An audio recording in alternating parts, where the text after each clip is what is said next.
Tina sudah datang hari ini. Duduk saja dengan santai, nah. Iya kak. Oke, sebelum kita mulai sesi konseling hari ini, biasanya tuh diawali dulu dengan berdoa supaya prosesnya berjalan dengan baik dan ada juga manfaat yang didapat. Nah, bersedia Ji? Iya kak, bersedia. Oke, baik. Mari kita berdoa sejenak menurut keyakinan masing-masing. Berdoa di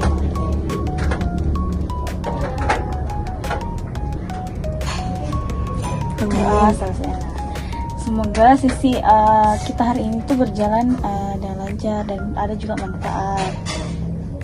Oke, sebelum kita mulai berbicara lebih jauh, ada satu hal yang perlu dilakukan terlebih dahulu. Nah, ini tuh surat persetujuan untuk mengikuti konseling. Dalam surat ini dijelaskan bahwa kamu bersedia mengikuti proses konseling secara sukarela dan semua informasi yang kamu sampaikan akan dijaga kerahasiaannya. Oh begitu ya.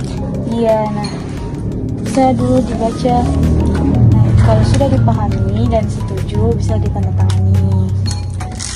Baik kak, saya baca dulu ya. Iya.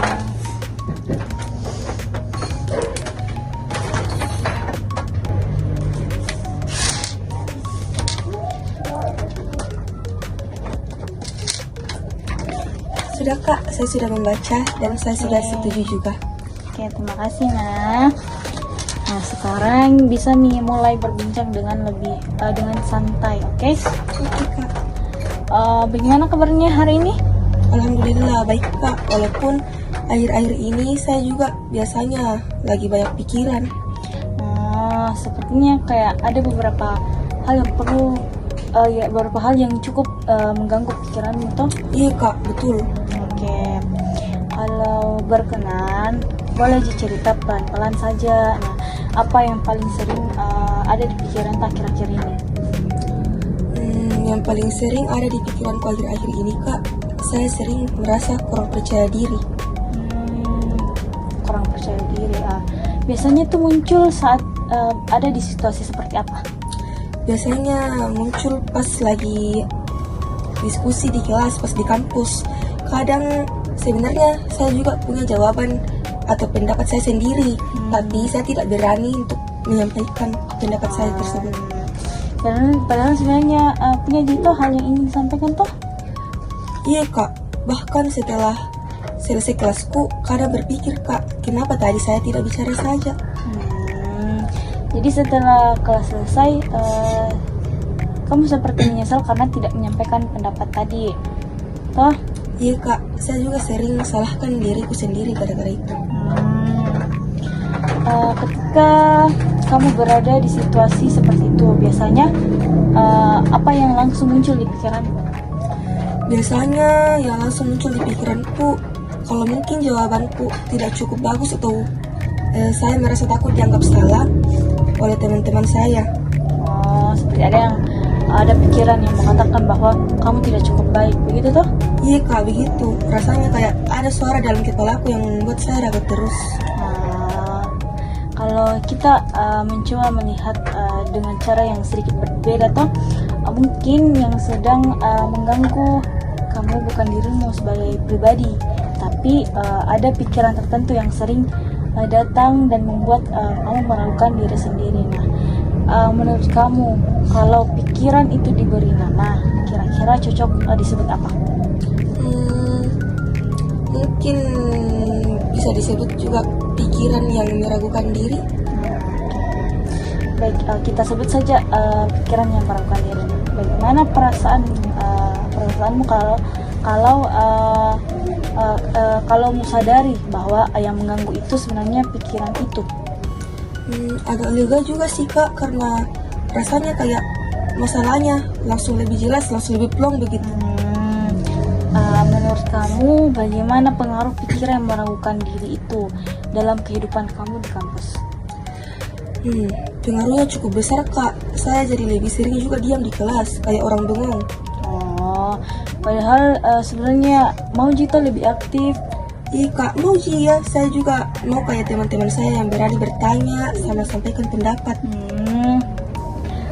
Selain di kelas, apa pikiran itu juga muncul di situasi yang lain? biasa muncul kalau kerja kelompok sama teman-teman. Misalnya kalau teman-temanku berdiskusi tuh kak, saya juga sering merasa ide saya tidak terlalu bagus. Apa yang biasanya kamu lakukan saat pikiran itu muncul? Biasanya saya kayak diam saja dan biarkan temanku yang lain bicara untuk berdiskusi. Bagaimana perasaanmu setelah itu? Kadang saya merasa sedih, kecewa dengan diri sendiriku karena saya juga ingin lebih berani, tapi tidak bisa. Sekarang saya ingin mengajak kamu mengingat pengalaman yang sedikit berbeda. Nah, apakah pernah ada momen di mana kamu berhasil melakukan sesuatu dengan baik walaupun sebelumnya sempat ragu? Ada kak, waktu presentasi kelompok beberapa minggu lalu. Apa yang terjadi pada saat itu? Awalnya gugup, bahkan sebelum presentasi sempat tak berpikir mau minta temanku saja yang ganti bagianku untuk menjelaskan. Lalu apa yang membuat kamu tetap mencoba? Yang membuat saya tetap mencoba itu karena teman-teman saya bilang saya pasti bisa karena saya yang paling paham sama materi yang akan dibawakan. Bagaimana akhirnya presentasinya berjalan? Ternyata berjalan cukup baik. Saya juga bisa menjelaskan dengan lancar dan bisa juga memberi komentar positif tentang presentasi saya. Nah, setelah itu apa yang merasakan? Setelah itu, bebas sih kak, sama sedikit bangga juga karena ternyata yang selama ini saya ragukan bisa kan juga lakukan. Oke, dari cerita tadi terlihat kok bahwa kamu sebenarnya memiliki kemampuan untuk memahami materi dan menjelaskan dengan baik. Kalau melihat dari pengalaman itu, apakah mungkin cerita tentang dirimu sebenarnya bukan saya tidak mampu, tapi mungkin lebih seperti saya sebenarnya mampu, hanya saja sering meragukan diri sendiri. Iya kak, kalau dipikir begitu, rasanya lebih masuk akal ya. Oke, jika kamu membuat kalimat baru tentang dirimu sendiri, kira-kira seperti apa? Mungkin begini. Saya sebenarnya punya kemampuan, hanya saya saja yang terlalu sering meragukan diri saya sendiri. Oke. Bagaimana nih perasaanmu ketika mengatakan kalimat itu? Rasanya lebih ringan pak, seperti tidak terlalu keras untuk menilai diri saya sendiri. Jika kamu mulai mengingat cerita baru itu, menurut kamu apa yang bisa berubah dalam cara kamu bersikap di kelas? Mungkin saya akan mencoba untuk lebih berani berbicara walaupun masih sedikit gugup. Menurut kamu langkah kecil apa yang bisa kamu lakukan untuk mulai mencoba? Mungkin saya bisa mulai dari memberikan pendapat saya sendiri saat diskusi kelompok. Itu sudah langkah yang sangat baik juga. Saya juga berpikir mungkin saya perlu lebih percaya pada diri saya sendiri seperti pada saat presentasi kemarin. Betul sekali tuh. Nah, pengalaman itu bisa menjadi pengingat juga kalau kamu sebenarnya itu mampu. Nah, dari percakapan kita hari ini, kita bisa melihat bahwa yang cukup mempengaruhi kamu itu sebenarnya itu pikiran yang meragukan diri. Nah, namun dari pengalaman yang kamu ceritakan, sebenarnya kamu memiliki kemampuan dan potensi yang baik.